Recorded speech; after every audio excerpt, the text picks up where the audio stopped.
Gang, it's the Squatch Detective Steve Kulls here. Tonight's show sponsor is Coursera. If you're looking to level up your skills or explore a new field, Coursera has you covered. With more than 7,000 courses from top universities and companies, you can learn anything from data science to business, even psychology, at your own pace. Whether you're aiming to advance your career or just learning for fun, Coursera is the place to be. And the best part? Many courses are free to check out, and if you choose to opt for the monthly plan, you've got a 7-day free trial to see if it fits your needs. And for a limited time, you can save 40% off a year's subscription. Follow the link in the show description to start your new education today. Welcome to Squatch-D TV, where the truth is first before all else. Join your hosts, veteran investigator, TV personality, and author Steve Kulls, and from the Kentucky Bigfoot Research Project and the Kentucky Fried Fixes channel, Chris Bennett. Sit back and prepare to take yourself on a journey with the longest-running Bigfoot podcast, Squatch-D TV. Here are your hosts, Steve and Chris.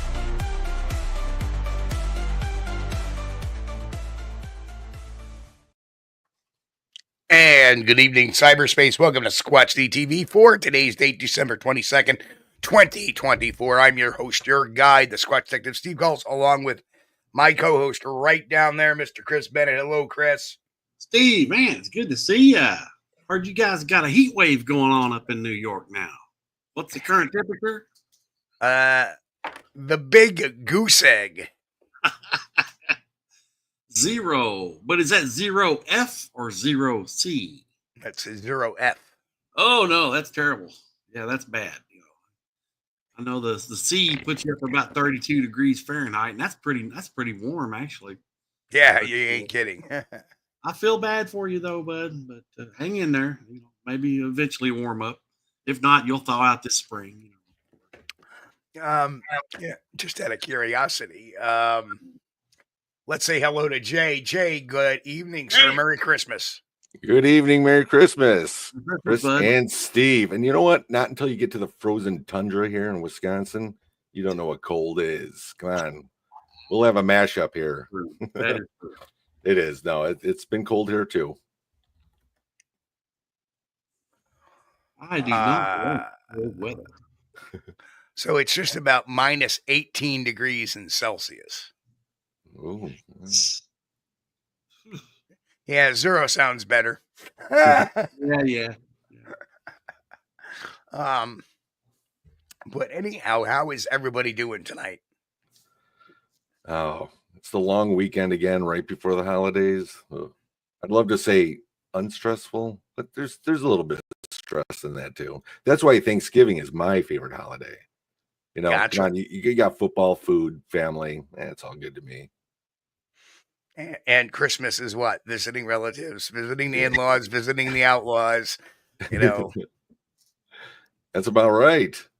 And then gifts, especially when you have kids. Yeah. We took our turkey out of the freezer yesterday, so it's going to start its long process of thawing. It's in the refrigerator now, but I can't wait to have turkey, eat turkey for 3 days again straight, and then sleep most of the time. Bill, Turkey. finding the track mate says, I spent January in Wisconsin. Jay's not kidding. Oh, That's right. Yeah, you got to live it. You just got to know how to therm up when you go. Hey, there's our good buddy out back orchard. -3 in central Vermont. Nice. It's cold there, and if I'm not mistaken, I was in Wisconsin once during the wintertime back 25 years ago when I was driving a truck. And I think it was Wisconsin that had a law that said that I wasn't allowed. The state trooper knocked on my window and said I wasn't allowed to idle my truck. Really? Like, you know, dude, it's like, 5 degrees outside, Maybe they changed the law since then. It was either Wisconsin or Minnesota, somewhere around in there. Yeah, he knocked on my window and said, "Hey, driver, you can't idle your truck. It's against the law." It's like 5 degrees, dude. Give me a little break here. That's all the heat I had, Oh, bundle up. Okay. Tennessee Cherokee says, I'm a certified turkey carnivorous. Isn't that the father from A Christmas Story? My father was a certified turkey carnivore. That sounds familiar. But I'll agree. We have a turkey on Thanksgiving, and I'm not ready for a turkey yet. But it's okay. We got it on sale, so dude, 69 cents a pound turkey. I'll eat one for Christmas.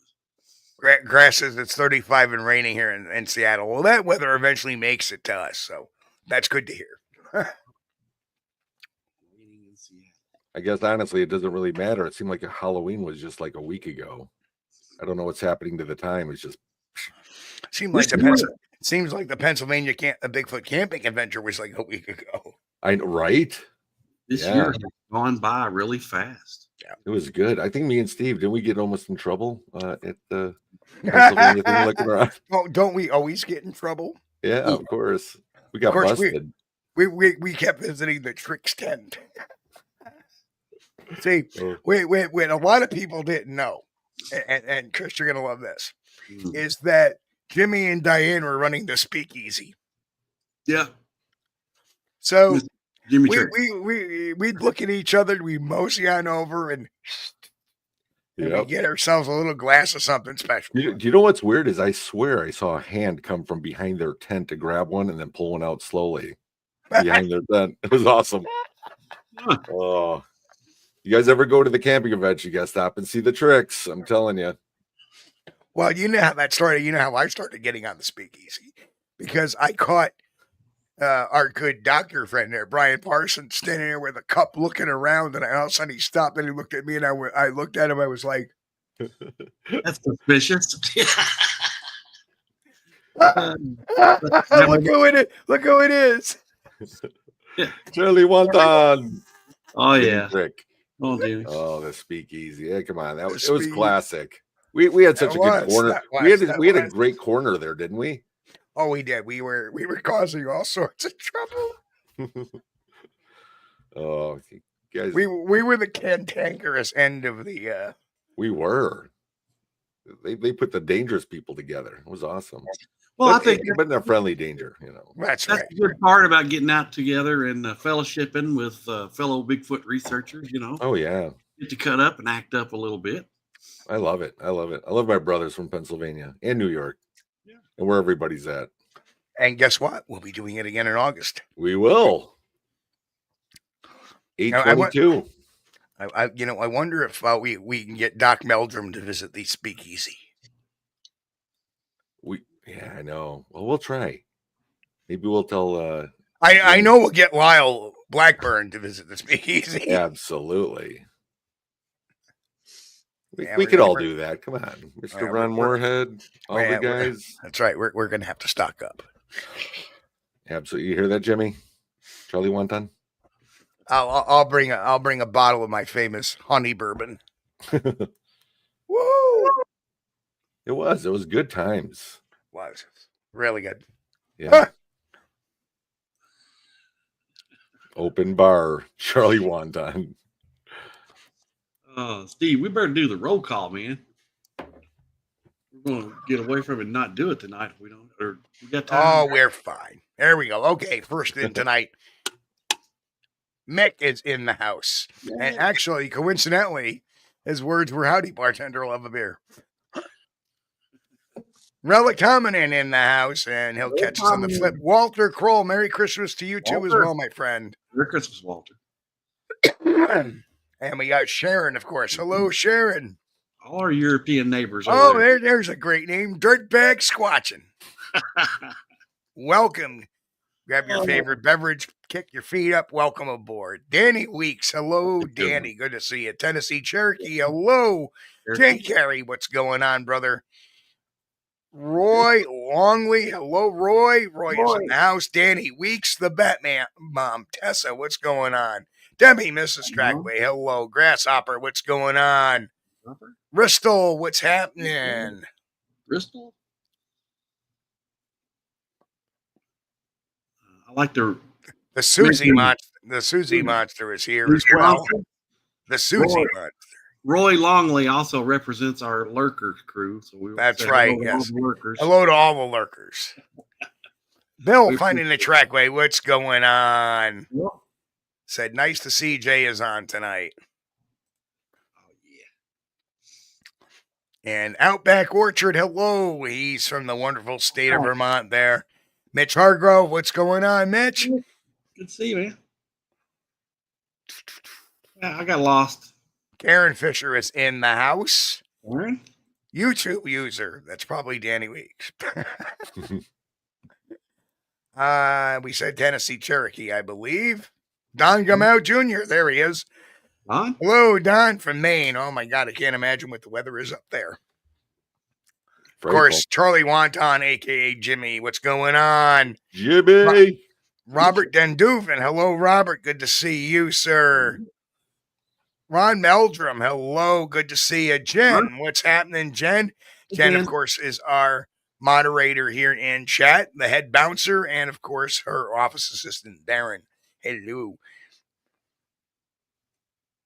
So I'm going to start bringing my reading glasses with me because I might actually have to read something every now and then on here. Oh, there's Diane Dee Trick. Hello, Diane. Dee 822. Okay, I don't know who this is. Now we got Joe Bigfoot Meldrum. Hello. Joe Bigfoot Meldrum. Welcome. And okay, there we are. You did mention grasshopper, so I did mention we grasshopper. go there, yeah. Good. So Jay, what the heck's going on? I'm telling you, it's been a very weird year. And hello, DM Zabo. It's been a weird year. But I mean, in a good weird though. Things I never expect, obviously. You know, I'm still, you know, you're still working, still the family man, and still getting out in those woods. Always observing. Yeah, you got some really weird stuff. I got to admit, it's like that's why I like having you on, because you never cease to like. Well, ain't that weird? Yeah, I mean, it doesn't necessarily. Some of it doesn't necessarily point to Sasquatch, but correct. In other cases, it's like that's weird. It's just plain weird. You know, and I've always said that it's always like if somebody, you know, paranormal investigator is going to go into a house, something strange happened. Does it just make it a ghost? You know, couldn't it be extraterrestrial? I'm just saying extraterrestrial or a cloaked predator, whatever, right? And same thing out in the woods. As soon as you're out in the woods, every crack you stick you hear break is a Bigfoot behind every tree. And I know that's not the case. At least I don't believe that. No.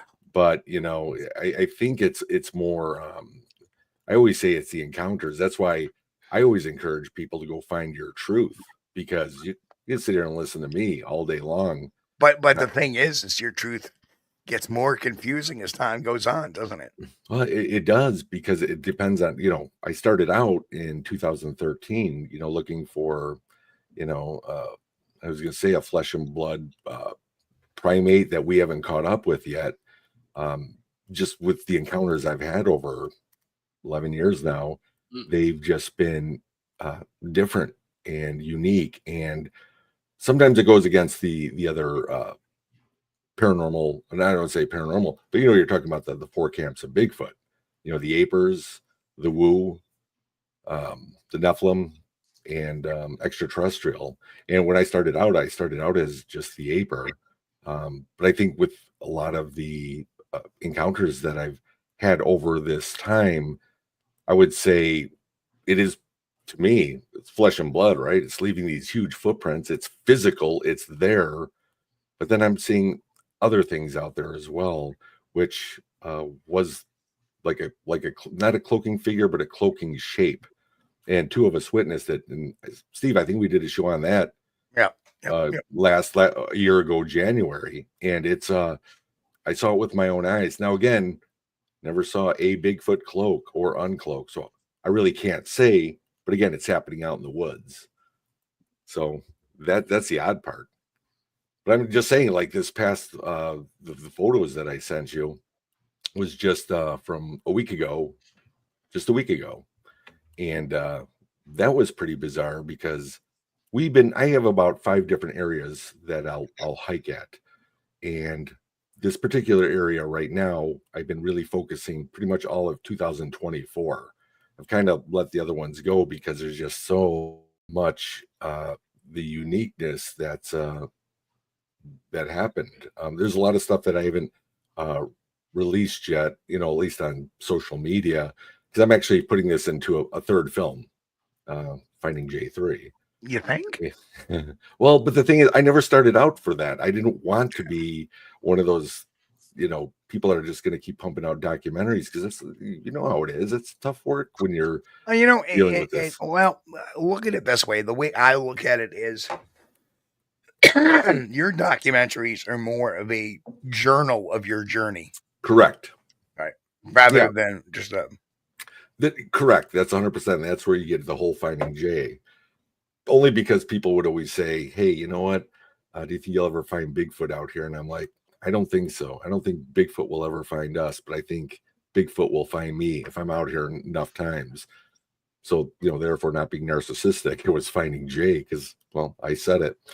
But, I always joke about that, but it's true. And it's also about my personal journey on it. And I think that's what it is it is a personal journey that I'm putting out there. And I'm hoping that when people see this, they take what I have to say about my encounters to be able to say, look, this is what's happening to me here in Wisconsin. I don't know what's going on in New York or Kentucky or California or Florida, wherever in the world. I just know what's happening to me here. Therefore, when I put this stuff out, though, I'm hoping that either somebody's like, son of a gun, that happened to me here too, and they did have a sighting, a credible sighting, then therefore we can kind of start putting two and two together, if that makes any sense. Let me predicate this a little bit here. Yeah. And I, Grass and I are kind of the same camp, but in my numbers of years doing this, going on 27 years now, I have never encountered anything paranormal that I can attribute to Bigfoot. Doesn't necessarily mean I haven't been outside and experienced another type of event. I'll give you a great example. Back in 2013, I went to Gallows Hill, not the tourist attraction, but the actual Gallows Hill. Now, in case people are wondering, Gallows Hill, that is in not Plymouth, Mass, Salem, Mass. That's the actual hill where they hung the witches, the alleged witches. Ooh. Right? And something walked around us. We caught it on audio. We actually saw the leaves move, get indented like something was standing on them. We got this response, EVP response, to asking a question. We had gotten some light anomalies on our video camera. Actual, not orbs, but almost like plasma-like movement. Right? So paranormal stuff can happen outdoors. Now, if you look at a place like Skinwalker Ranch, what's that other one? That other ranch, Frog something? Blind Frog Ranch. Yeah, right? They had experienced all of the above. Cryptid, ufology stuff, and paranormal. There are different areas, I believe, in the earth that have that capability. We talk about the Bridgewater Triangle here on the East Coast, the Bennington Triangle, which is another one. Skinwalker Ranch. There's several other places in the United States that kind of all link very similarly to this. Yeah, one of them is right up here in Elkhorn, Lee Hample's farm. Right. And there you go. How far is that from where you're at? Yeah, probably as the crow flies, a good 20 miles. Right. So it's still within the area for sure. Right. Yeah. As they say around Skinwalker, there's a lot of stuff that goes on around Skinwalker as well. Mm-hmm. So that being said, that I think a lot of what you're experiencing is very separate phenomenon, weird, but 100%. And the folks in Skinwalker, both NIDS and this new crew both say it has some sort of intelligence to it. It knows when you are out there looking for something. Mm-hmm. So it responds. So that being said, I think what you have discovered is one of those, because of the strange geographical structure of the kettles. Yeah, 100%. Because again, and I agree with you, is because we have found, the physical footprints casted, documented, definitely left, but there's a lot of other things that are associated around with it. And, mind you, folks, audience, that this is mostly a hypothetical discussion here going on tonight. There's very little evidence. So we're not saying anything tonight by any means is evidence. We're just having a discussion about our opinions and what they make sense to us and such. Yeah, that's what I'm saying. I'm always saying we're talking it out. There's never one time that I would say definitively that was Bigfoot that did this. Right. But at the same time, I'm always trying to keep open to everything, if that makes any sense. If I just isolated Bigfoot, to me, it is just that flesh and blood primate we haven't caught up with other things. I'm not open to the other possibilities of what the Native Americans have said here. And in the past 2 years, I've really gotten a little bit more, a lot more educated in Potawatomi, Ho-Chunk up here in Wisconsin, and learning their ways. And again, is it, we look at their beliefs as, well, maybe they're just stretching it. I mean, we don't know, right? We're just kind of here, you kind of hear about that. The Native American tales have always had a little bit of exaggeration and perhaps some misunderstanding of science involved with them. So you got to kind of look at it from that aspect. I mean, it's very well known that they thought wolves were spirit animals and bears were spirit animals and eagles were spirit animals. And we know them today via science as just being animals, nothing else. They're not spirit this, spirit that, right? They have, they don't have the intelligence that was attributed to them by the Native Americans. Right. So we have to look at certain things such as superstition, which existed greatly amongst, earlier societies. I mean, you go into the Victorian age or even the Renaissance age, there was a lot of superstitions that, even the Europeans had held. So you got to kind of but take everything. Yeah.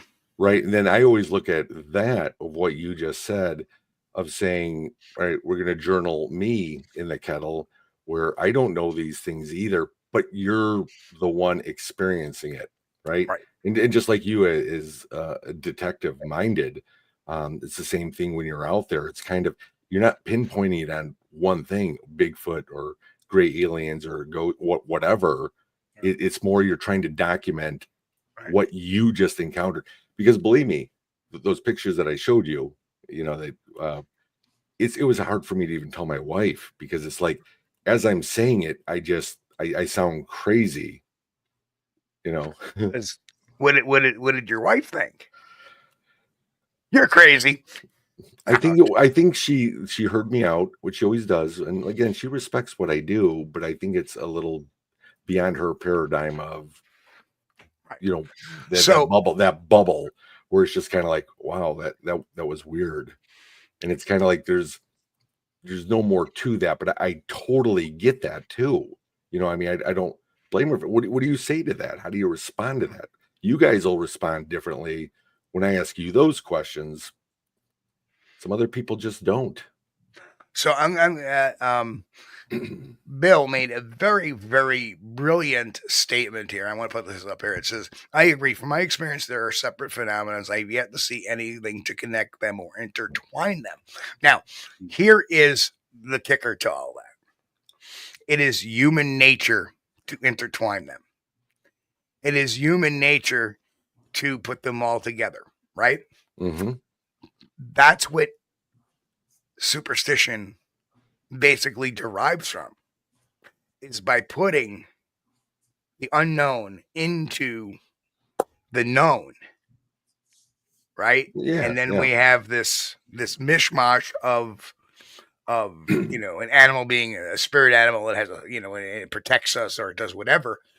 At the same time, we have a lot of people who go out into our wooded areas in North America, much of which was inhabited by Native American tribes. We don't know what kind of stuff is going on. Some areas are very high in quartz, or some you know, minerals that can hold memory into them, and just proven stuff. Areas that contain ley lines, or these magnetic poles that and energy lines that go over the world, and they experience things that they can't explain. But because they're in the woods looking for Bigfoot, they automatically attribute it to a Bigfoot. Yeah. Right. How many times have people said, oh, I'm walking in the woods and poof, a Bigfoot just suddenly appeared before my eyes, and then poof, it disappeared, or it shapeshifted into something else. Right. Right. We have those few and far between reports, but we do have them. And then what do you do? But how do we know? But how do we know that it's just not a paranormal phenomenon manifesting as such? Because that's what they're looking for. That's what they want to see. So they're going to appear as to what they want to see. Now, I dare say that in some corners of the paranormal world, some would call that demonic, right? It's showing you what it wants, what you want it to be, rather than right. But and that by no means I'm saying it's demonic, but what I'm saying is that this is how it will be described in certain corners as well. So I would always take a very, and mind you, I've experienced very little any high strangeness in the woods, except like on Gallows Hill, maybe, because that's what we were looking for. We were being very mission specific about that. Yeah. You know, have I been on? I've been on 2 Bigfoot investigations where, guess what I saw? UAP. Right? Twice. One in the broad daylight, big bright light in the sky. Right? This is at 1 o'clock, 2 o'clock in the afternoon. Right? And nothing to do with UFOs, but in our own mind. Right. Some people can be incredible. See, I'm an incredibly deep thinker, but I'm an incredible deep thinker, but I don't overthink. And there are people who are deep thinkers, and there are people that overthink. And sometimes that is not necessarily their own fault. Sometimes it's a result of PTSD from having an experience. Right? So then they start to let their mind go down the rabbit hole. And that's how we start intertwining all these different phenomena with one another. Yeah. Right? So. Hey, Jim. It's bottom line, just adding on to that. And I think that's what the difference is with me, because we're just, who was that posted saying they've been out, they've seen weird things, but they've never been able to make the connection between the two. And it's almost one of those, you can't you can't prove it either way, right? Okay. So again, for me, we're always talking about, I guess where I'm coming from, or where my truth is always lied biblically. And this is one of the things that where I could talk to somebody who remotely does not believe. They're not on that same level I am of trying to discuss it, because there's no scientific way either to prove the faith of God either. And again, I'm really careful about saying that, because it's not like I'm going into the woods saying you have a faith in Bigfoot, right? You know, Right, I'm not like that. But at the same time, like you were just saying, I had a physical sighting in March of 2023, and I have found countless footprints, wood knocks, whoops, vocals, and but never really seen what created those other ones. Saw what looked like an upright, pitch black during the day figure skating along 60 yards away, which looked big, but being that far away, I don't know how big it could have been. So it's like you were saying, it's like, can you put the connections between some of the weird things versus, what's physically out there? And I guess it's hard, because it's, that's the encounter that I'm experiencing by myself out there. And then to be able to try to talk about it, I sound crazy, So that's what that's what you were saying about. It's like, what is the paranormal side to what's being out there? You're talking about the ley lines, the kettle, the different areas, the Native American culture that was there that I still don't know everything about. I probably just know a surface of what that is, but I really don't know everything about that. I don't know everything about how they did things. I know they respected nature, which was good. And that's what I do when I go out there. It's pretty much hiking, observing, being out with a couple friends. That's it. That's how I approach my hikes. Nothing really big or tactical. It's kind of, when something's happen, if something there happens, just like a week ago, taking that picture of that one I showed you, of that shadowy image that was deep down in there. That there was, I tried to get off the path and start to walk towards it. Sound crazy. Something told me don't. I can't even explain why. So I only got in maybe not even a quarter of how close I would have been to it. And then I just ended up turning around. And it was not fear either. That's the other odd thing. It was more of the only thing I could think of was respect of trying to trample through and cut through and try to get to a destination to prove something. It was just kind of like, I didn't say exactly what it was. Once you see the picture, you can take it for what it is. We really don't know, but I still turned around and walked out. Any other strange feelings while you were doing that?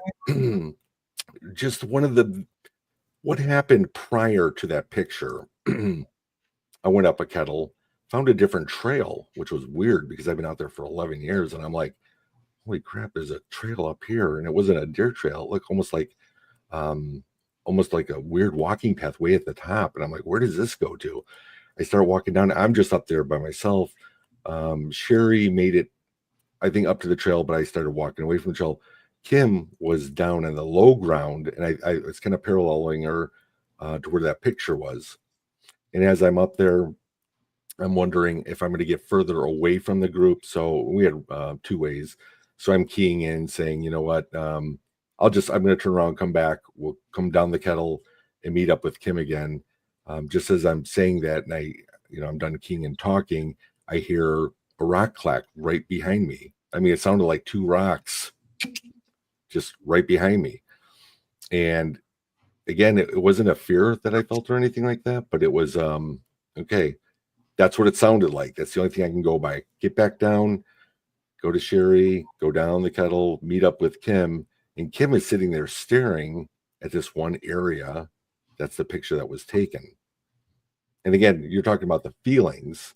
Did anybody see that particular figure move or disappear? No, and that's just it. I mean, we were sitting there documenting it, taking our video, moving in close. I even think Kim had a monocular, and she forgot to pull it out to look at it. She's like, "Why am I not doing that?"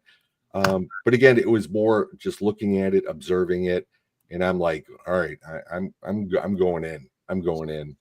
And I'm off the path. I'm walking into where this area is, and there was just something that told me, I don't want to say something. It wasn't like a voice I heard either. That's the other thing. It's not like mind speak or anything. It was just more of a, no, you know what, in my head, this is me talking to me. You don't need to do this.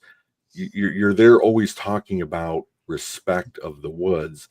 And when I use the trails, I look at those as those are the trails made for humans. Everything off of it is their property. And I don't mean Bigfoot's property. I mean nature's property. You're going back there, you could be killing some plants, stepping on animals' nests, whatever, right? I want to respect that.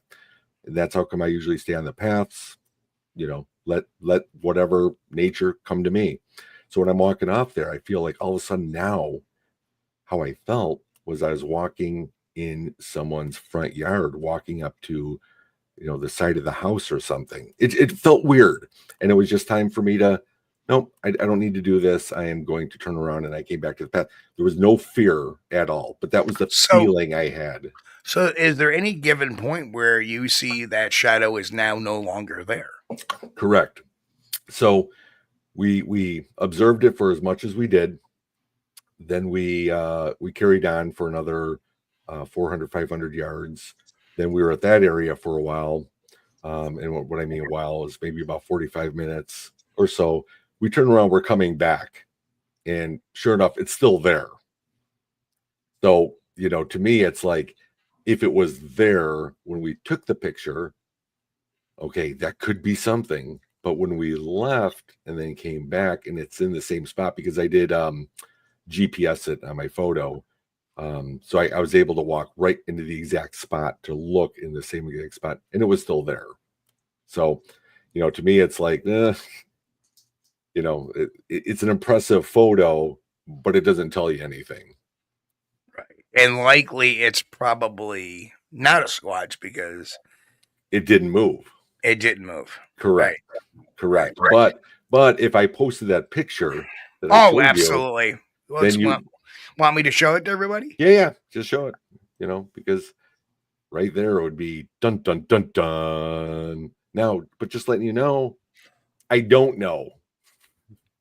It's like, okay, you could zoom in. If it is a Squatch, it would be the most patient Squatch in the world. Correct. Well, that's what I'm saying. Correct. And I really don't know the patience of a Squatch. And you really can't see any hair or anything like that. So it's like, It's right. It's just dark. Now, it could be an old remnants of a tree there. It could be. Now, that may have gotten even struck by lightning and they got darkened. And I'm going to find out, though. Well, that's good to know. Yeah.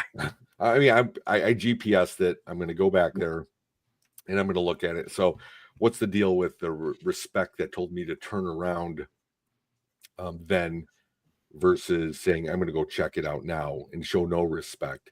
No, I'm still going to, be mindful. Well, let me ask you this question. Mm-hmm. Do animals that go into the forest, do they use the trail systems exclusively, or do they go out into all directions? Yeah, they're in all directions. Well, you're an animal of this planet as well, Jay. That's true. Right. Well, but that's what I'm saying is that was my initial thought. Right. Doing it the first time, but I turned around. Again, not out of fear. That mom, completely correct. You can actually see it without circles. Yeah. I know, right? Can you imagine you just take a big circle on this spot right there? Well, if that went on Facebook by like certain parties, they would have to put a circle around it, even though you can see it as clear as friggin' daylight. I know. And the thing is, without any words around it, you really can't say. People are like, and I agree. There's a lot of people. I did post it just part of my hike. I didn't make a big deal about it. but they're like, it's right there. And yeah, then it'll be a Squatch. Yeah, then it'll officially be a Sasquatch if you put a red circle around it. Because we don't know. But like I said, I walked out there and something just told me to turn around. And I'm not saying something being Bigfoot or anything else. It was something inside me saying, right, you don't need to do this. I could have that easy. That's the thing. Let me ask you a question. And this is just a complete, don't take this the wrong way, but could it have been maybe just a fear reaction of your body saying, hey, wait a minute, you don't want to do this? No. Okay. And I don't take offense to that at all, because I can tell you some really stories that I have been frozen. Because I'll tell you, I went charging after something we saw in a thermal imager, and I saw night vision, completely dark, walking up through a cow pasture and into it. And this is in an area where we had observed a cow that had a broken neck. And I went charging up there expecting to have backup, and nobody was behind me. And I was like, guys. I wasn't afraid, but I was like, you know what? I'm not afraid, but you know what? Hey, I'm not gonna press my luck. Hey, you know what? You're still a man if you could admit that you have some fear. And I could tell you stories of some fear that I've had here. This definitely was not one of them at all. I really didn't. And again, it was during the day. It was in the afternoon, early afternoon, I think 1 p.m. I mean, come on. It doesn't get any easier than that. So it was just that fact of walking up there and just saying, I don't need to trample through all this. I'm on, I don't know. In my head, it was like I was in somebody else's yard and I felt like I was trespassing. That's the feeling I felt. And that's why I turned around. But again, looking at that picture and then seeing it there again, you know what? I can GPS it, like you were saying. I'm an animal out in the woods too. I'll be mindful, respectful, and still walk out there. I'll see what it is. I think you did the right thing, Jay. I mean, when we go out into the woods, we are observers. Right. If you observe one of these creatures and take a photo, do the right thing. You did. You marked the GPS coordinates, went back later, do a follow up. Or going back later, do a follow-up. Yeah. But, we're not there to interact with them. I'm not. I mean, would you? Yeah. Well, if Steve wants to Steve's going to tackle one. If he wants to run up to an 8 foot, 9 foot tall male Squatch, whatever, and tackle it, well, good luck. Or tickle it, one or the other. I won't. Tickle it. Gucci. No. And again, creature, and if you do something, if you walk up on it, you're going to force a reaction, and you know what it's going to do. You don't either. Maybe it's probably going to run away, but do we know that for a fact? No, we don't. We don't. And you know what, Chris? That's exactly it as well. Is that it's easy to talk with us three talking heads in a row in our houses, in this comfort of what we would do. It is so different when it is just you. Yeah. I mean, even if it's one or two people, it is a completely different feeling. And after you can tell somebody that experience about that, then it's like, okay, they're like, well, why didn't you walk up there? You call yourself a researcher. And I'm like, no, I don't. I call myself a hiker and observer. That's it. I may document stuff while I'm out there. But, I don't want to be that tactical. I'm going to go in this way. I'm going to let it come to me. While I'm out there. And I have been always the one to go out with a team and lead the charge. But the night I had my sighting, I truly, my job was trying to interact. And then we went looking for it afterwards. And we did, I believe we did find it a little while later. Because, but what's the interaction? Is the interaction sitting down and having coffee or a beer with a Squatch, sitting down, talking about the news?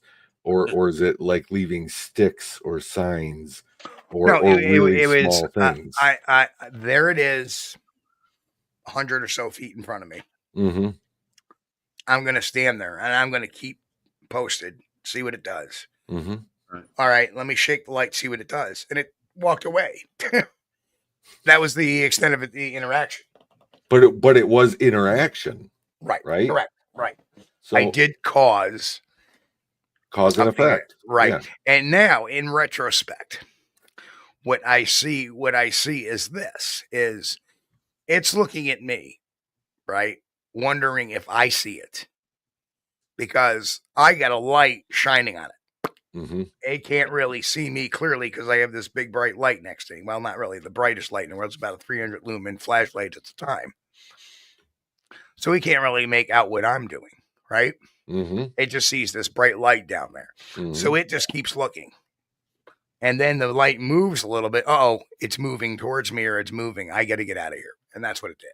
Tell me, though, again, and depending, and I always ask this question to everybody, and everyone's got a different answer, but you're out in the woods, you hike with your low red light, or maybe no light, and you're out there with, say, one other person, two other people. All of a sudden, you see a flashlight or a light coming down the trail at you. What's your first reaction in the dark?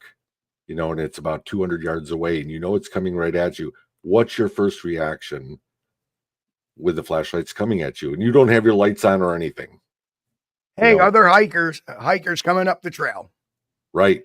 Or do we really know? And it's late at night. I'm just saying a lot of times people are saying is go the other way or get off the trail.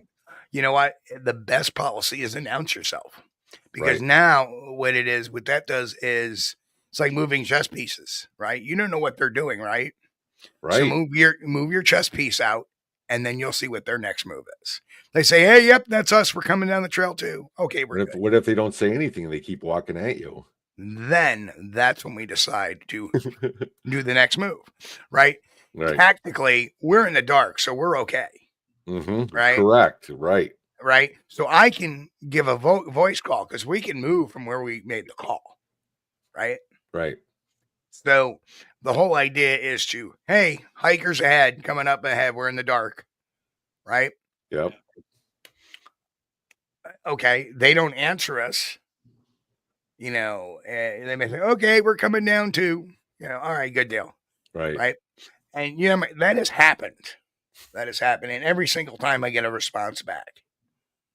So the time I don't get a response, that's when we divert from our course, go off trail, and we pull out the thermals, see what's really going on.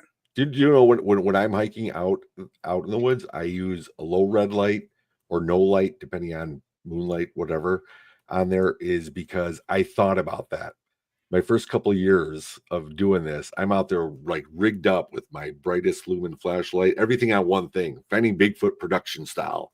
And I'm walking through the woods. I'm like, why am I not getting any results? And I'm thinking, I'm probably scaring the crap out of them, or they're thinking I'm a threat. You know, so that's when I started just doing everything on my. Absolutely. In 2012, we were doing America's Book of Secrets. And then they came there with the lights and everything, and nothing happened. Nothing happened until they left. Right. You know, all this shit happens. Right. Go figure. So it's kind of like maybe it's not the light, or it's the intention, or it's coming in a certain mode. You know, if you're packing and you have your light on, you are now the hunter, and they're gonna just be as elusive as ever. I would believe. At least that's what I would think. So therefore, when I'm going in now, it's like I carry everything on my I don't want to say saddlebag, but whatever it is, it's not a man purse.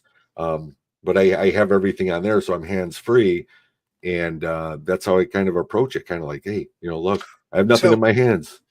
So I see a couple of great bear tips going on in chat right now, like carrying bells. Yeah, I got bear spray, yes, right, and bear spray, right. Mm-hmm. Now, do you know the difference between black bear scat and grizzly bear scat? Berries. Okay, so black bear scat will have berries and nuts and maybe some small bones in it, right? Okay. Grizzly bear scat has bells and smells like pepper spray. Right. Nice. Just remember that. Nice. Well, I'm hoping not to really run into any black bear. This south in Wisconsin, yes, they have been reported, but I think they're more further up north. But even so, I'm carrying that really for that flashlight that's walking at me. That's not going to speak at me. I'm not out there to hurt anything, but believe me, I'll take every tactical advantage I can to get myself to safety. Keep myself saved. You know, my insights to the world of science are amazing, Jay. I actually was reading the other day a food that makes a man lose his hearing. Okay. And I saw this. It was New England Journal of Medicine. I looked. I went, "Oh my God! There's a food that makes men lose their hearing." What is it? Wedding cake. Oh, I knew it. I was waiting for that punchline, but Jay Carrier already put it in there. no, I still listen to my wife with, very loving, caring ears, That's only because she's sitting over there. Here's the thing. Finding a track waste is, in my opinion, the equipment, particularly the cameras, are not snuff. You have too much faith in equipment, using equipment effectively, not so much. The problem is this. Is that every piece of equipment we bring in there now is autofocus, a lot of it. Right? Mm-hmm. The only way you're going to get a shot of something in the middle of the brush, clearly, if you're in the brush, is by having manual focus. Right. Yeah. You need to focus on that, and you need to take the time, and a lot of times that's not just possible. You don't have the time. Right. We look at night vision. Night vision seems great. The only problem is there's something 100 feet away. You want to get maximum illumination on it, but the problem is you got a branch over here or a branch over there, so boom, you're getting blinded. It's white out, and it's dark behind it. Yep. Right? So there's always some catch. Yep. Right. The answer is don't go out at night. Just go during the day. Yeah, but you know what? But it all depends on where. Now, you guys might be in more remote areas. We're in a spot where the kettle's used by a lot of people. Right. During the day, and and I'm not saying overly packed or anything like that, but when I go out there, I like to go out there when it's like 12 below zero, or rainy, or super hot and mosquito-y, where people are just not going to enjoy it, because then that way it just wait. Yeah, it helps me did you filter just make an adjective out of the word mosquito? It was Maybe. mosquito. It was mosquito-y. It was mosquito-y. There's Very British of you, Jay. Yeah. That's called Wisconsin. But and believe me, because that's what you need here. You need those hats that go over your, the nets, and they still hound you no matter what you put on. I'd actually put on 100% DEET, which I don't really prone to want to put all this stuff on my skin. I got you. There's I got you beat. I put on 200% DEET. I put on one layer and I put on a second layer. That's right. Got to keep those ticks and skeeters away. It's mosquito-y. And the chiggers. Got to stay away from them. But I'm just saying, to be out there when nobody else is. And of course, being out there when there are people, because you can't just take one versus the other. You'll never be able to at least use the data that you've been observing correctly unless you do both. And again, that's what I'm doing on my end here. Is I'm just trying to find my truth, and it may be different from your truth. I know, Steve, if you remember, you and Ken were talking about that. I caution you. Yes, you did. To use that in that way, because the truth is always the truth. The truth is not exclusive to one person. Remember, right? The sky is I remember. Go ahead. Yep, the sky is blue. That's the truth. Now, if somebody says, well, my truth is the sky is red. Well, that's not it's just not true. So you have to be very careful about saying, well, my truth is different from somebody else's truth. Because what I'm saying is, because the truth is universal. But correct. But the thing is, if I'm showing you things or telling you things, you can either believe me or not believe me. And when I'm saying to go find your truth, it is basically saying you've got to go out, you've got to encounter this, whatever it is, to come to saying, okay, we're going to keep diving down this rabbit hole of what it is. And maybe at one point, because I think I don't want to say there's so much pride in this field, but there is in every field. It comes down to the individuals Oh, who wants to be the one to release that picture of Bigfoot, a genuine one, instead of saying, hey, let's talk about this. Even the stuff I was telling you about, that stick, the jar, it's minute, if things were going on like this in other places where people are trying to find those answers of Bigfoot or whatever's out in the woods, and we're able to collaborate those, that's when you start to get to that network, and maybe you get to that blue sky, that overall truth. But if the only issue I have with collaborations, and understand that I'm all for collaboration, I'm all for us working together. Where it breaks down is that there is a fundamental group of people that will insist upon their quote unquote truth as being the ultimate truth, with not a shred of proof to back that up. Right? I'm not saying you, Jay. So don't worry about it. Right. But there is and the types I'm talking about. I know what you're talking about. Mind speak with Bigfoot every other day and stuff like that. And right. So there, the point of collaboration has to be ingrained at a starting level. Mm-hmm. And in other words, if I was to start a project, everybody, including myself, would take everything, would just wipe the slate clean and start from square one. Mm-hmm. Right. And then we collaborate and see we get to step 2, 3, 4, 5, and 6. Correct. And then 8, 9, 10. 10 right. being we've got the problem solved. Right. So but the problem is so many people have getting to just even the third block of that. Mm-hmm. I agree. Because they are entrenched in 1, confirmation bias, 2, personal belief, 3, mm-hmm. theology, 4. Let me give you a great example is the people that talk about the Nephilim. Mm-hmm. What are your thoughts on the Nephilim? And I'm going to give you something very startling I found out. But okay, it would be the Book of Enoch does talk about the Nephilim, right? You're going to actually tell me. Go ahead. No, I'd like to know what your thoughts. Do you believe that it's a possibility? Well, the one thing about the Nephilim that I've learned, again, going by biblically speaking, and that's how I would do that, is that the Nephilim are the those are the spirits that are roaming around Earth right now, the fallen angels possessing whatever. Okay, so I'm going to stop you. I'm going to stop you right there. Okay. Because it says that nowhere in the Bible.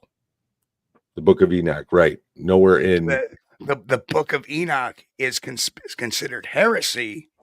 Correct. In most of the Christian religions. Correct. And I was actually questioning why wasn't that book put in, or if you want to get a little deeper down into a little bit of, dare to say, a tinfoil hat, is why wasn't that book added for everybody to see? Why was it taken out? When was it taken out? I'm just saying. But you're forgetting the first question. When was it written?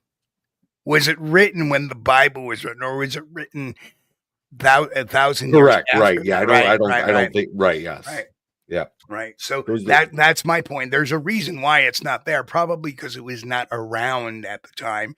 So, if you look theologically, that the Bible was supposed to be the written word from God and Jesus. Mm-hmm. And in retrospect, this book is neither one. Right. Yeah. So it doesn't belong in the book. It doesn't speak of the word of God. It doesn't speak of the word of Jesus. It's just somebody's accounting or somebody. It's almost like a third person writing of something. Like somebody decided, I'm going to make a neat fiction novel mm-hmm. on how it broke down. I'm going to put it out there, and then it just spread as the Book of Enoch. Correct. We don't know its origins or how it, or even why it didn't get included. Or there is a reason why they said is the day they were publishing it, Enoch's alarm didn't go off for him to get that book over there to get it in there. No, but again, looking at that, and you're 100% right. I look at that saying, okay, the word does say you cannot add or subtract from these words, which is in the Bible. So it's kind of like, okay, the book of Enoch's not in there. So now you're going to look, like you were saying, as a separate book of saying what it is. Now, there were fallen angels. We know that for a fact. That's biblically. And again, now you got the book of Enoch talking about Nephilim, saying there were fallen angels that were giants that mated with the women and had offspring. So they weren't gods and they weren't people. They were, a hybrid. Again, just going by that. But at the same time, it also says the Nephilim is still a spirit roaming the earth right now, possessing one thing to another. According to the Bible, right. The Nephilim were wiped out during the floods. Yeah. Right. So they can't be spirits roaming the earth because they were wiped out by the floods when God reset the planet. Right. Exactly. Right. Yeah, but their ghosts could be roaming around if you believe in that sort of thing. But see, and that's what I'm saying is when we say believing or faith, now we're, now I'm talking to, a different plane that what my beliefs are. And I'm not saying that's my truth. Like you were saying, Steve, it's like everything that we've been doing out here. And this is one of the questions that I had is what I was going to have for you in a special upcoming film, is where were we when we first started at point A, whenever you started 27 years ago till now? Have you evolved at all from that point to where you are today in 2024? Or are you still on the same, that's what it is? And I'm not saying that's good, bad, or indifferent. I'm just saying that's kind of how, when I first started, and this was 11 years ago, I was always a believer in UFOs, Loch Ness Monster, even maybe vampires, right? So, but never Bigfoot. Bigfoot, I never believed at all. I never gave it a second chance. It was always the butt end of a joke. Sasquatch was always to me. 2013, even I believe in the Beast of Bray Road in Elkhorn, but I could not believe that Bigfoot exists because too many people have been doing this for so long with no evidence. Go ahead. What were you gonna say? I didn't mean to interrupt you there. No, I was gonna say, have I evolved? Well, when I first, like I said, I started this from an investigative standpoint. So much different than a lot of other people. A lot of people just went in there like, oh, I want to see this creature. I started as curiosity. I purposely said, I want to see what's behind all of this. And eventually it turned into, after 12 years of kind of scratching my head, well, let me look at some behaviors of primates, because, all right, if you look at the facts, they look like a primate. And guess what? All their behaviors were right in line with the primate, from their nests and, what people claim to be their nests, from what people claim to be their reactions, from what people claim to what they do in certain circumstances.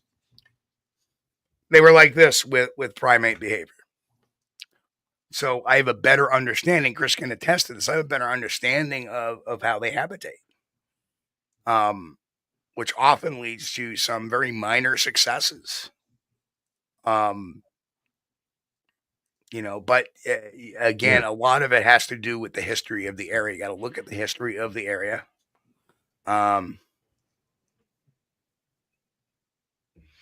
Yep. No, and I guess that's just what it is, because it's like if you talk to Jay Bachochin in 2013, I'd be a totally different person, and it's not. I think a lot of it's due to the different encounters out there. Yes, I found tracks. Okay, that very much looks like a Bigfoot track. These cracks, these calls, the sighting. I mean, it looked upright. No, did I get up close and personal and see its eyes? And no, I didn't. But then all the other strange, different things that have been going on as well.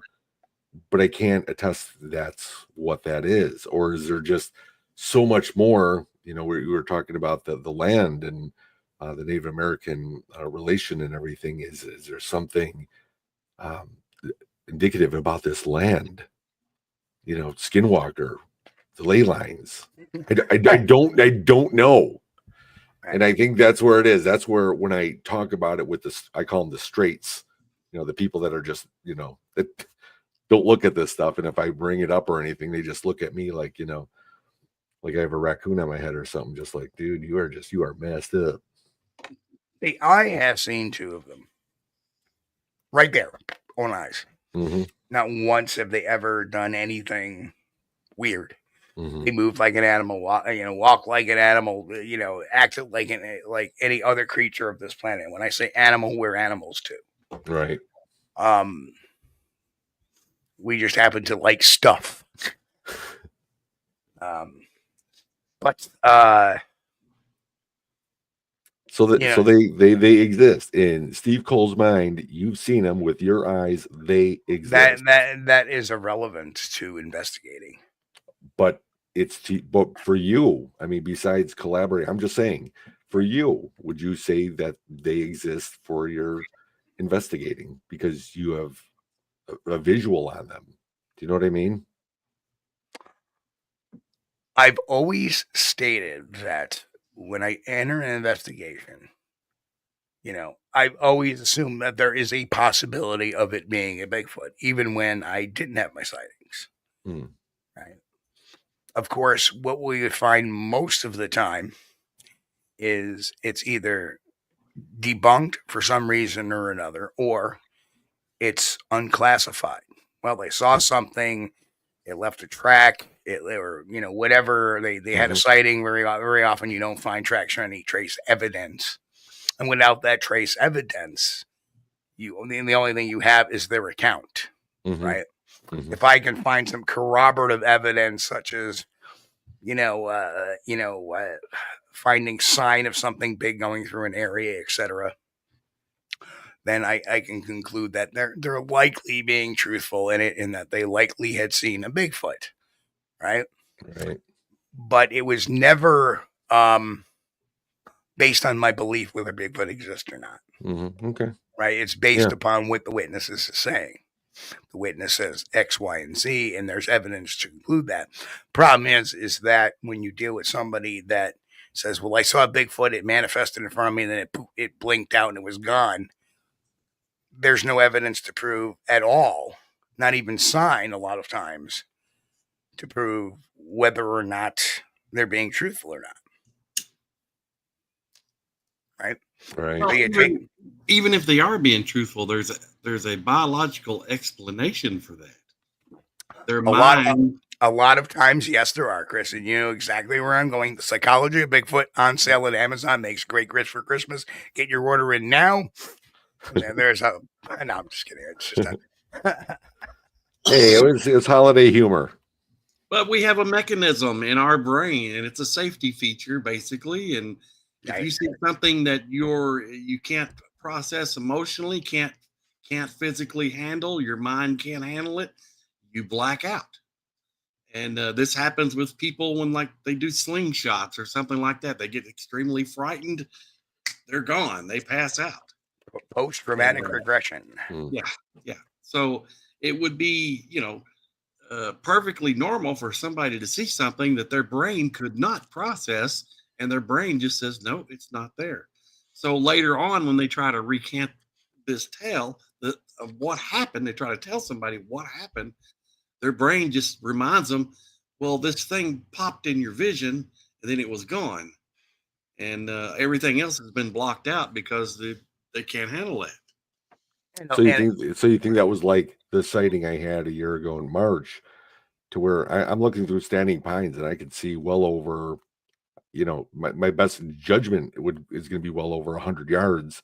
Right. And within 60 yards, when I had a clear view of just fresh cut standing pines, and there was snow galore in the late March that time.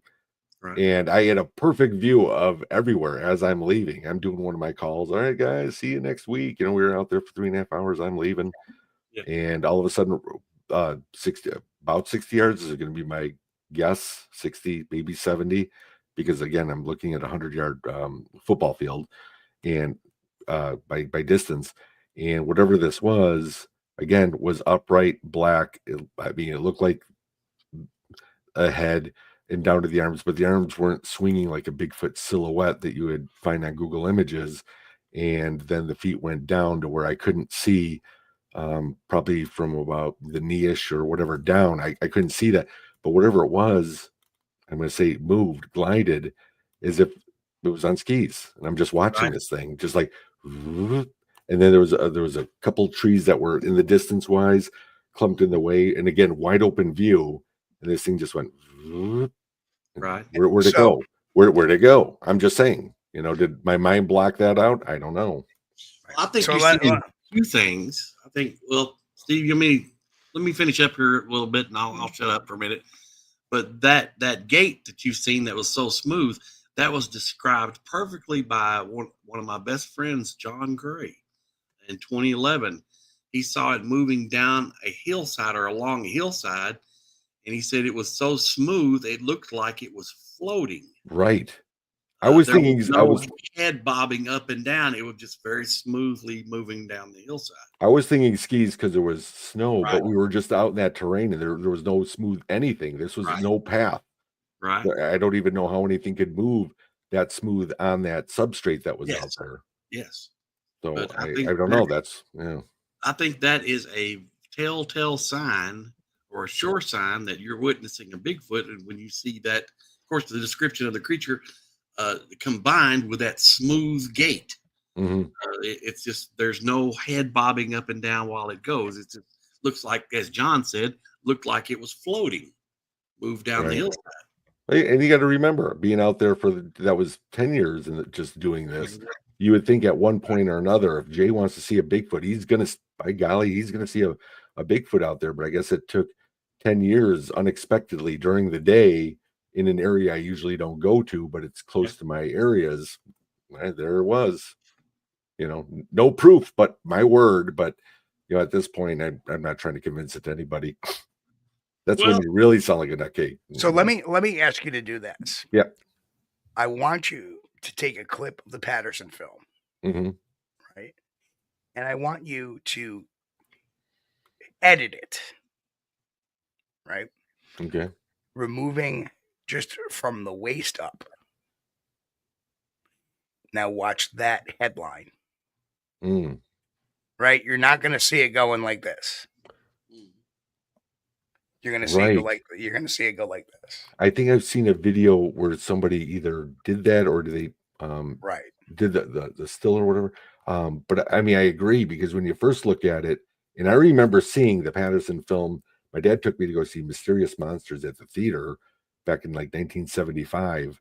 And, and I watched, it was Bigfoot, Loch Ness Monster, and the Abominable Snowman, or the Yeti, which is the same, I guess. But when I saw the Bigfoot footage, being about, almost 10 years old, I looked at that and I'm like, why is this such a big deal? It's some guy in a suit. This was young lad Jay thinking that about the Patterson Gimlin film. I just thought it was a guy in a suit. But Steve, just like you said, once you do that and you see the smoothness of just the head, where it's not bobbing up and down, but it looks like the rest of the body maybe, but there's nothing moving. It's almost like it's on a shock or something, a shock in a car where it just seems smooth.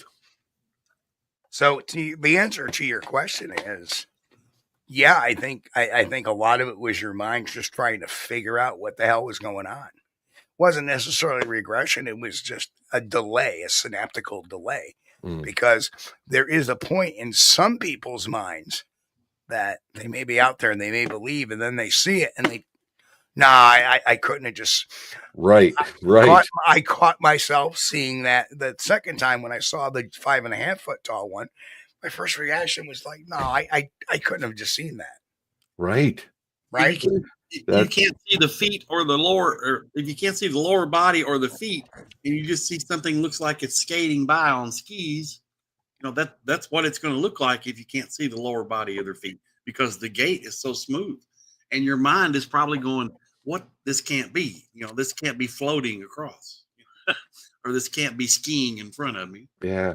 There was that something else too in that same area that I've been researching all this year. Where I was telling you about that earlier, Steve. Is now this was going to be in June, early June, and everything was just blown out green. I mean, just beautiful in the kettle. And there were some things that were left, and I'll share that with you a little bit later. But there was just like these sticks poked in the ground, and we're like, I wonder who put them there. It could have been a person or whatever. But it was by some poison ivy, which was kind of crazy. But I thought, you know what I'm going to do? I'm going to leave something behind. And actually, we had this made wooden cross. And again, like I said, I don't gift, but I'm going to show.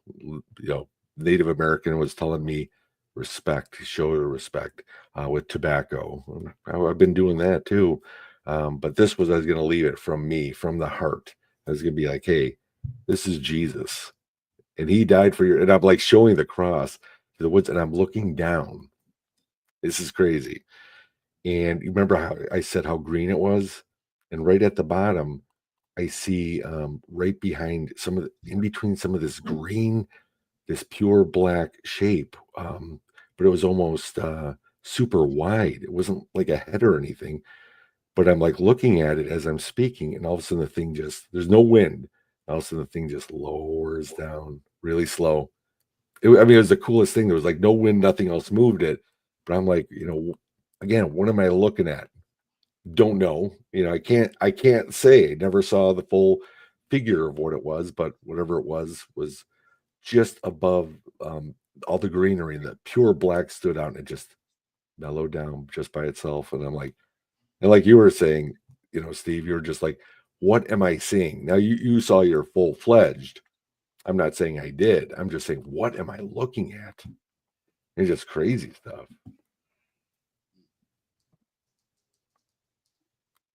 That's all I got.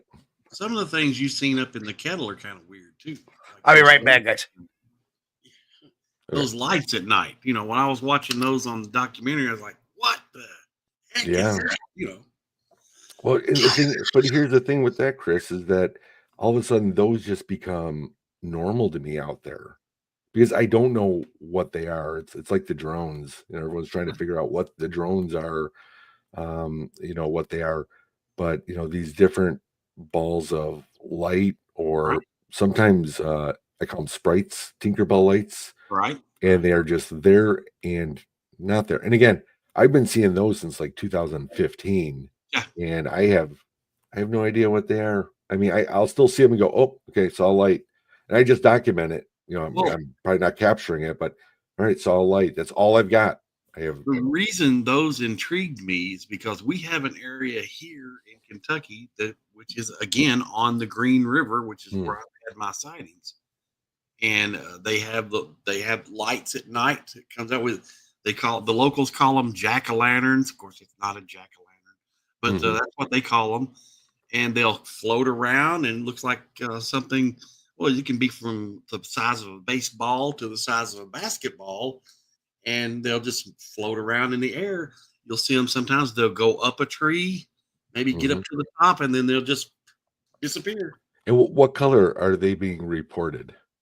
The ones just like white, yellow, but nothing like what you had the different colors going on. Right. And again, so and that's what I'm saying is, when it comes down to it, all I can do is the chronicle my journeys with the best of my 100% honesty, and to be able to put that out there, just hoping that somebody like you would see that, be able to say, yes, I'm seeing that here too. It doesn't mean we don't have a total connection yet on it, you know what I'm saying, but at least it's being reported Wisconsin, Kentucky. Right. I don't think that, to me personally, now this is just my opinion, I don't think that those lights are related to Bigfoot in any way. I think it's a coincidence, more or less, because the area where these lights are at here locally is an area which is producing oil. They have oil wells in that area, and they also have a pocket of methane gas. And there's enough methane gas coming from those oil wells that at one time there was no electricity down to the river where those are at. They used natural gas engines to run the pump jacks, and they plumbed the fitting from the well casing to the engine, so the engine ran from the natural gas coming out of the well. But in that same exact area, a lot of times, now not every night, but a lot of times at night, you would see these big orbs of light floating around. And it's a weird phenomenon. I mean, they've got a similar phenomena in Marfa, Texas. They call it the Marfa lights. I'm not, I don't know if it's related to natural gas production. I don't know if I buy that, because I ate enough turkey this Thanksgiving that come Friday the next day there should have been bubbles of light everywhere from all the excess natural gas production. The Steve-O Company Industries. Oh man! But again, and I mean, you're right. When I do explain this, our motto is "We'll get you there, but it stinks." Well, in its natural form, natural gas is odorless. It don't stink. Hey, you know what? It is. I just keep documenting. I just keep observing. I keep talking. When we get to these Bigfoot things, it'll be me, you, and Ken again in the cabin, having our long talk. Ken won't be there this year. It'll probably be Lyle. Yeah. Well, no, I'm just saying this year with Lyle. Then hey, I just report what it is. It's not like I'm telling anything anybody else doesn't know already, that everybody else hasn't put anything out on behavior or anything like this. I'm putting out saying, hey, this is what I captured. You be the judge of what you think this is. Now, I'm not going to sit there and be a used car salesman and say, secretly that was Bigfoot. But there's a lot of things that are just so I mean, I've been through so much in the past 2 years, with this, but I'm going to put this out in the next documentary. I just like to put words around it as the best I can. But as a biological guy that thinks we're looking at an ape here, I can also see things like when people talk about these wavy things like the predator. That could also be a property of natural gas coming from the ground, because natural gas will bend light, right? And it looks kind of wavy. Excuse you, Steve. So it's very possible. It's very possible that some of those reports could have been from a natural gas release that was from an area that is rich in oil and gas. There could be 100 explanations for it. Yeah. Like I said, the two or the sighting that we did that show again a year ago, January 2023. That's when my daughter saw something, remember? Right. And they were in the trees, and we're all walking down there. And as we're looking at it, she's like, "It's right there, Dad." And I'm like standing behind her looking at her. I'm like, "Where are you looking? All I see is trees. It just blinked." And I'm like, we were recording it. But as I was still focusing on where she was looking, my eyes were brought up closer. And that's where I saw this one tree right at the edge of the path. And I was about 40 yards away. And I'm staring all of a sudden at that tree and this distortion that the only way that I can explain it was not Predator in a full figure or anything. It reminded me of like Frodo or Harry Potter in a cloak. It was kind of like, or I always say it was like, the ghost that chased Pac-Man, that kind of shape. Right. Kind of like that. Exactly. Standing, but I mean, wider, but like that. And I saw the distortion go behind the tree, and people were like, "How do you know it went behind the tree?" As I said, because the distortion was mixing up that distortion look in front of this stuff, the plants and everything. I was looking at the other trees behind it, and as it was going toward the tree, it got clearer. Yeah. So I was assuming that. Now I didn't capture it again. I made a mental note. And I started walking down there. But my nephew Ben was the one who was standing, kind of 40 yards, 20 yards to my left, because he was trying to look to see what my daughter saw. But when we both got down there, he's a black and white guy. He's like, "Show me a Bigfoot a dog man or a gray alien. Don't show me any of this ghost crap or From- mists or anything. You show me From that. Missouri. Okay, I got you. But- Yeah, show me. But after he said that, he goes, but I do got to tell you, right behind this tree right here, there was like this. He didn't say a distortion. He goes, it was like a blurry thing, but I couldn't really make out what it was. But then it shot so fast from the tree through the thicket and everything and across the path. He goes so fast. He said he followed it with his eyes and it just lost it. And I'm like, what tree? And he's like, this one. And that's the same tree where I saw whatever was stationary going to the right. That pretty much takes care of the natural gas explanation. Because but that's what I'm saying. And then a lot of people will jump on right away saying it's Bigfoot. Well, it's look, I didn't see a Bigfoot cloak change and then go and then uncloak. I can't say what that was. I'm just going to tell you what I observed. All right. Yes, I can tell you that we found footprints out there. 100% that I believe is Sasquatch out there. We're also seeing the crazy camouflage mist that just shot from somewhere. But I can't tell you what that was because only in theory people are talking, you're right, dimensional or interdimensional or cloaking or, I don't know. My personal beliefs on how about just plain old paranormal? 100%. And paranormal is something you can't explain. Right? Well, it's just, if these well, I mean, I'm talking like of the spiritual plane. Very possible. Well, if these wavy looking areas were moving quickly from one spot to another, right, the natural gas explanation would be out the window because natural gas wouldn't do that. If wind hit it, okay, it would disperse. It wouldn't just stay in the same spot and move over. Right. Now, I got to ask Jay. Jay, have you seen my UAP video? No. Which one? Okay, so I want to get your reaction to this. This is back in September of this year. Okay. A few months ago. Oh. There was a UAP sighting, actually maybe about 10 miles due north of me by a couple of pilots flying a small plane from one of the regional airports going into another regional airport. Okay. So I began to look at the sky, not with regular camera, but rather my night vision. Okay. Looking in the infrared.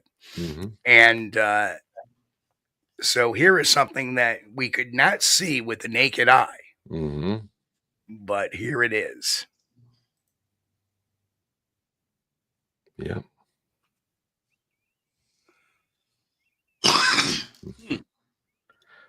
100%. Wow. Well, that's stuff happening over New York and New Jersey right now. Yeah, but you can't see those. And Steve, that's exactly and that is very high up. Right. Now that is probably about 30,000 feet up in the sky. Nothing's just trucking, no lights, and you cannot see it with the naked eye. And it's turning, actually. It actually is turning.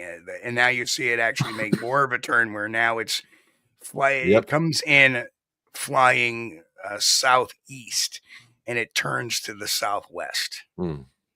And there it goes. And eventually it's going to fly out of distance. Well, that you just collaborated my second film then, because I had that same footage out in the clearing in the kettle in Finding J2. Same thing. You could not see with your eyes. You can totally. We know where Milwaukee Airport's going. We see everything. Yeah. We're tracking everything, and you see them. The ones you couldn't see with the naked eye, I caught with my infrared at night. And I'll tell you what I'll do is I will send you that video. You can use it for Finding J3. All right. You all heard it here. That's a written contract. Yep. All good to go. Ding. I appreciate that, brother. I really do. It's kind of strange that you can look up in the sky and not see anything, and then put the infrared camera up there and then see stuff. Well, the funny thing is that during that night, I had observed a couple of planes. I observed a couple of satellites, which were very obvious, but this was rather large, flying. And then what really captivated me is if you're looking at my area, it's flying like basically like this, and then it goes right. And then it flies out of sight. Yep. But again, the number one thing for me is we could see airplanes going all the time, and you can track them, and you can look at them at the infrared. You see them in the infrared, and you can see them with the naked eye. It's the ones that you don't see, but yet they're still picking up as if they are there, and they're lighting up, but you cannot see them with the naked eye. Right. Crazy. So, well, while we're at 10:30 at night, we got 28 minutes left to show. Yes. So I want to switch gears a little bit, and I want to talk about some of our Christmas blessings this year. Okay. I think it's really, and Jay, you are a guy, and the reason why I wanted you on the show for today is because you're one of those guys that wears his heart on his sleeve. It's true. I don't know if that's good or bad. I don't know. And I do it to an extent myself. Yeah. Right. When you meet me in person, my heart's on my sleeve. Yeah. When I'm here, I'm just a little more guarded here in this particular venue. But right. For those who don't know Jay, and this is the reason why I love having Jay on, is because when Jay and I met, we just automatically connected. It was like we were all old kindred souls and whatnot. And I wanted you on because you are an exemplar of good spirit, family values, and all of things that make Christmas what it is to a lot of folks. I appreciate and that. For a lot of folks that know me personally, Christmas is kind of a tough time of year for me, right? But nonetheless, I always put my best foot forward, smile a bit, and move forward from whatever may be bothering me that particular year around Christmas. So, Jay, what do you really want your Christmas to be about this year? Well, I'm going to tell you right off the bat, I've never really, Christmas has always been commercialized. It seems like in the past, 25, 30 years, maybe longer if you watch a Christmas. Oh, forever. Yeah. Forever. Yeah. Forever. But for me, it's always been, and again, you can sit here and say if it's, noted that the birth of, Christ was on December 25th, or if it was on July 3rd. And there's all these other tales. But from what I look at is, with my family, that's what it's always been about. It's never been just about gifts, about that part of it. Not even just the Christmas lights, but I really like it. It's always been, for me, it's always been about family, because I'm a family man. I have a 34-year-old daughter, and almost a 10-year-old going to be a grandpa again twice, and I have another grandson due in March, and so I'll be a grandpa twice. And, like I said, little chum, he's going to be 17 in like 2 weeks. I know, it was good talking to him the other day. It's I hadn't seen him in a while, so it was like. So it's good, but I think it's all those values, the traditions part, because I know it's not the same for everybody. One of my old friends last night, because we had my family's Christmas party, and he's an old friend back, from the early 80s. So he's an honorary Bachochin, and he was there, and he was actually just sitting back while we were doing, some of the nephew nieces. They involved us all in the game and everything. And after all that was done, he goes, "It is so great to just sit here and see this family." There's about 20 of us there, and there's like that, no drama, the ribbing when we can, the joking when we can. And I guess I'm really fortunate for that. And that's what I'm saying, is I don't think a lot of people have that during this time, where they get to be the bah humbug, or, they don't know Jesus personally. And I believe that's what it's going to come to, is that my personal beliefs are going to be a part of my family values, which makes me who I am. Teaching my kids the way I do is primarily everything that I want in this season. It's hard because I see everybody else posting that has harder times out there, and it makes me sad, only because it's not like, be like me, be happy, be positive. It is more what happened, during that life in those circumstances that makes it a hard time. Just like you were saying, Steve, during these times, for whatever reason, everybody's got these things, and it's I just want to be able to spread any, uh, I guess, any joy or any hope I can with anybody I talk to, especially during around these times, because I don't know everybody's circumstances. And to be honest, that's where I go to God, and I pray for people. I can't do anything about it. People might think I'm just, off my head rocker, Bigfoot, Jesus, what is this guy all about? But it's like, I'm going to use what I can to do what I can for saying, I know what my God's going to do. He's going to put his healing hand on somebody, and, maybe bring them that hope. So it's not, again, about gifts and lights and have these big family parties and everything. I think it's just going to be about hope, for ourselves. And that's what I really pray for everybody on Christmas. You know what? Let me go to Chris. I'll go to Chris next. Chris, what does Christmas mean to you? What? Well, for me, now I'm a Christian. I was born and raised Christian.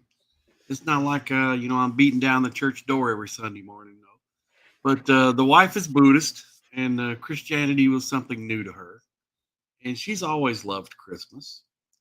They do Christmas in Thailand. Her family does, but not specifically for themselves, but for their guests that are Christians. But for me, Christmas has always been about the kids, and it's a time for family. Now, don't get me wrong. Okay, Thanksgiving, we're thankful for it and everything, but it's important to let the kids know and give them the message, like what Jay was saying. To remember, it's important to remember what Christmas is all about, and whether we've got the specific day that Jesus was born or not is debatable, but that's the day we've chosen to celebrate it. Mm-hmm. And so I think it's a good thing to everybody just to be thankful for what you have and for the family near you, the family you have, and try to be peaceful and get along with everybody. And it ain't easy. It's not easy sometimes. But yeah, I think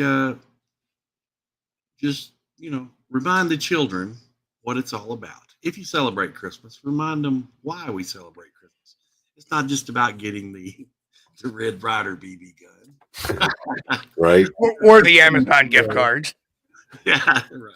Exactly. I'm saying those aren't bad. We live in a materialistic world, and it's not bad getting those. Yeah. I'm just saying it's not like I focus on all that. And actually, remember I was telling you before, and Chris, that was beautiful, by the way, what you were saying. But that's why I was telling you before why I like Thanksgiving more so is because it isn't that commercialized stress, right? To get to this point, and that's why I was saying you were saying in the beginning of the show, how are you doing? Well, it's kind of been a stressful weekend. We're leading up to Christmas. I have kids. We've got things that we're trying to do for that purpose. But again, like today, do I, like you were saying, knock on the church doors every Sunday? I'd like to say yes. There's a lot of days I don't, for other reasons or whatnot. Mm-hmm. But it's like, it's my time to go, and praise Jesus. And that's what I want to do. It's not so much an expectation. So it's kind of like today, I was saying it was stressful, but we had a really nice Christmas service right before Christmas coming up on Wednesday. And it reinforced me again of what Christmas is really all about. Yeah. So it helped me unstress before I got on the show. I was zen. I was drinking my green tea, and I'm like, all right, we're okay. This is what Christmas is about. Yeah. And if you're doing good, if you're doing okay, help somebody out that's not. Right. No, I agree. You know who they are. There's somebody in your area. Help them out. 100%. Well, when it comes down to me, Christmas is a tough time of year. a lot of people don't know this, but some 21 years ago, my family was actually even longer. Over 25 years ago, 27 years ago, my family was broken up due to a set of unfortunate circumstance. Kind of set my children and me on another path.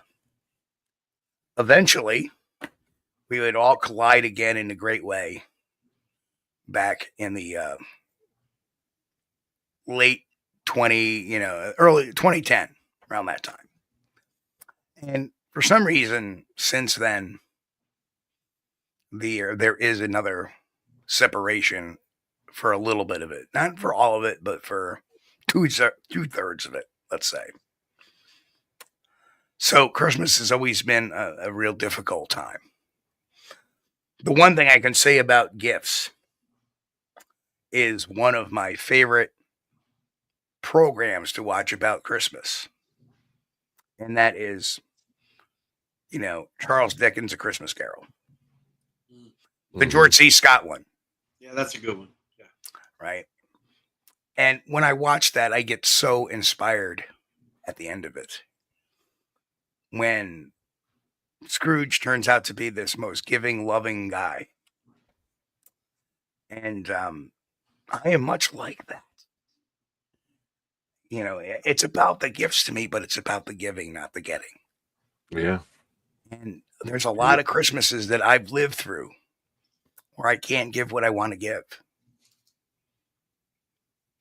And that's probably the toughest thing for me. And maybe that's even what caused the rift. I don't know. I have no idea what's caused this rift. But so be it. I remember the most amazing Christmas I ever had was, I may have been maybe 15, 16 years old. And I remember just getting in the recliner, kicking back the feet, staring at the Christmas tree and just listening to Christmas music. And I did that for like three solid hours. And nodded off into a little nap just doing that. Waking up, opening my eyes, seeing that Christmas tree again, still with the music playing. To me, it's about inner peace. And it's about remembrance. Remembrance about people that sacrificed for us.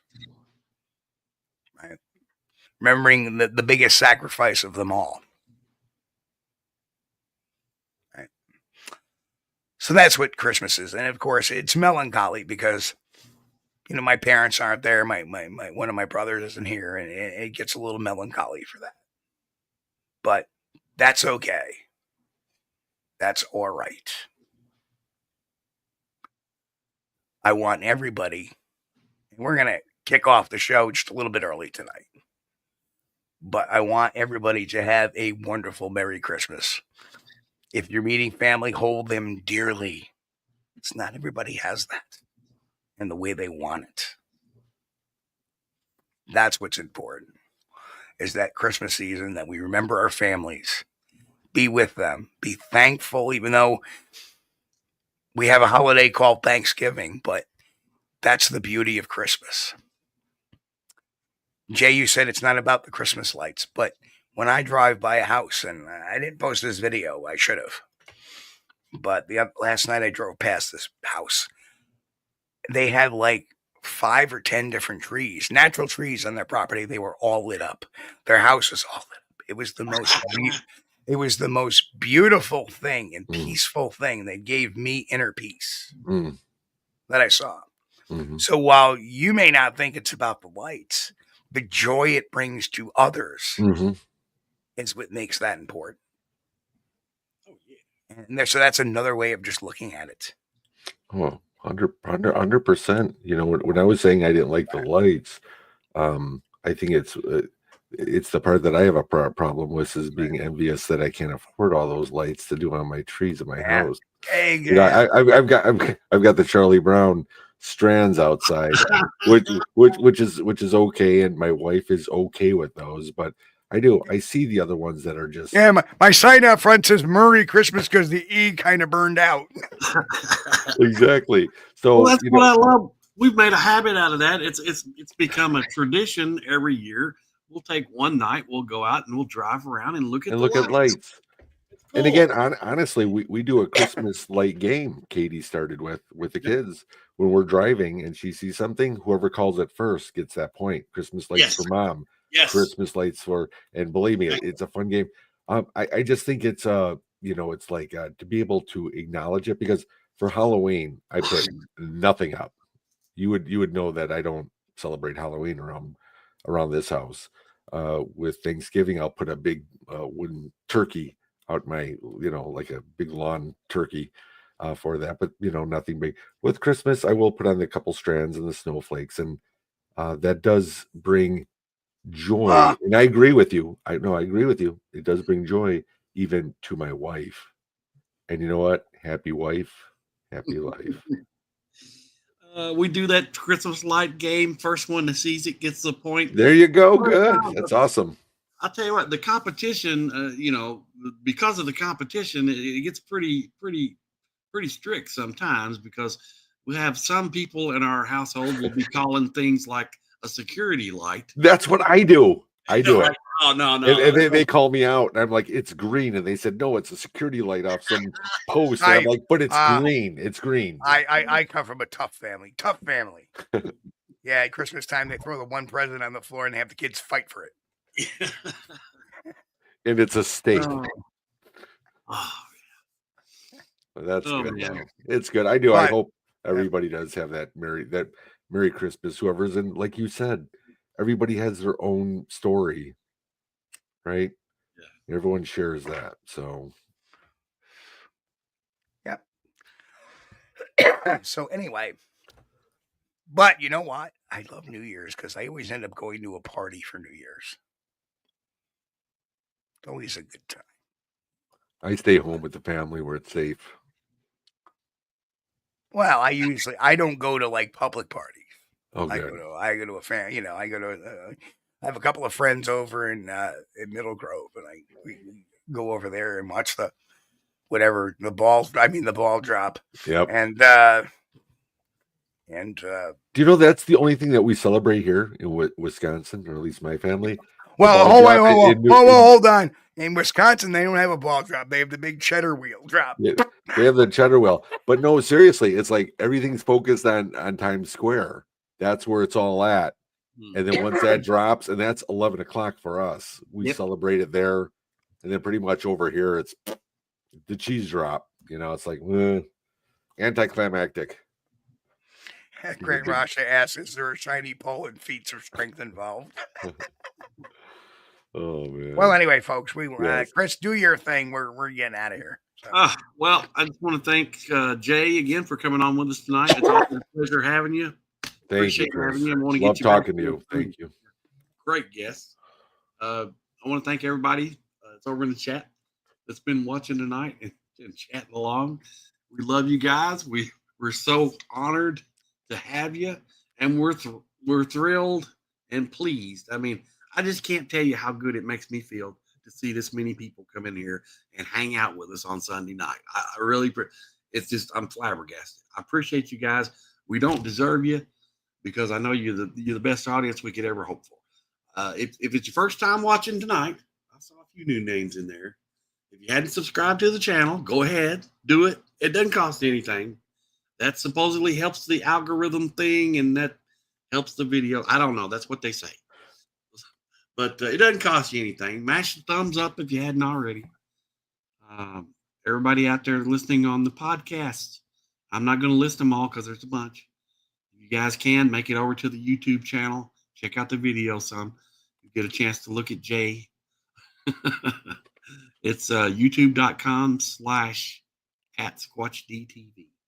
But I want to wish everybody a very Merry Christmas. And if you don't celebrate Christmas, well, happy Hanukkah.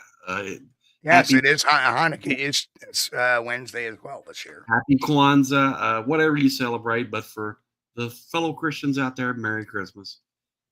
We love each and every one of you. And make it a great new year. Right. And folks, on behalf of everybody, hey, I saw some of the messages scrolling through the text. I love you guys too. And I appreciate all of you. It's great coming here to a chat with all these familiar names and friends and the new ones that have popped along the way. People like the Susie Monster and Grant. So great to have you guys along for the ride here. It's always been fun. It's a good time. So again, Merry Christmas, Merry Kwanzaa, Happy Hanukkah, and Happy Holidays. And maybe you don't celebrate anything. Happy Holidays. Enjoy the time. Yeah. And on behalf of me and everybody else, we'll be back here next Sunday night, which will be the 29th. It'll be the last show of the year. Time for year in review. Year in review. Ooh. Already. Yeah. Just get used to 2024. Goodbye, 2024. Let's get into the 2025. Right. All right, folks. Be good. We'll see you next Sunday night, 9 p.m. Eastern. Everybody, Merry Christmas. Peace out. And we love you guys. Catch you all in a bit. We thank you for being here with us on Squatch-D TV. If you haven't taken the time yet, please hit that like button and subscribe to the channel. And oh yes, hit that notification bell too. We don't want you to miss anything. If you really like our content, you should consider becoming a member, and it's really inexpensive and a great way to support not only the show, but honest Bigfoot research. Everyone have a great week. Be safe and God bless. We will see you all here next time on Squatch-D TV. Keep on squatching.